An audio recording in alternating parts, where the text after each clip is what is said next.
মানুষ ও বন্যপ্রাণীর বন্ধুত্বের এক অনন্য উদাহরণ। তবে 2025 সালের এক বিকেলে স্বাভাবিক রুটিন অনুযায়ী জেসিকা ও কায়রোর শো ছিল। শো শুরু হওয়ার আগে ট্রেনিং সেশনে জেসিকা পানির ট্যাঙ্কে নামেন।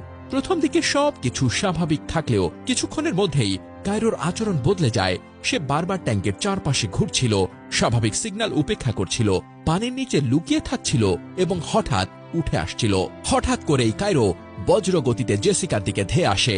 মুহূর্তের মধ্যে তার বাহু কামড়ে ধরে পানির নিচে টেনে নিয়ে যায়। দর্শকরা প্রথমে ভাবেন এটি হয়তো শোয়ের অংশ, কিন্তু কয়েক সেকেন্ডের মধ্যেই পরিস্থিতি নিয়ন্ত্রণের বাইরে চলে যায়। ট্যাঙ্কের নীল জল রক্তে লাল হয়ে যায়। প্রশিক্ষক দলের একাধিক সদস্য চেষ্টা করেও জেসিকাকে কায়রোর কবল থেকে ছাড়াতে পারেননি। কয়েক মিনিটের মধ্যেই সবকিছু শেষ হয়ে যায়। বিশেষজ্ঞদের মতে অর্কার আক্রমণাত্মক আচরণের পেছনে কয়েকটি সম্ভাব্য কারণ থাকতে পারে।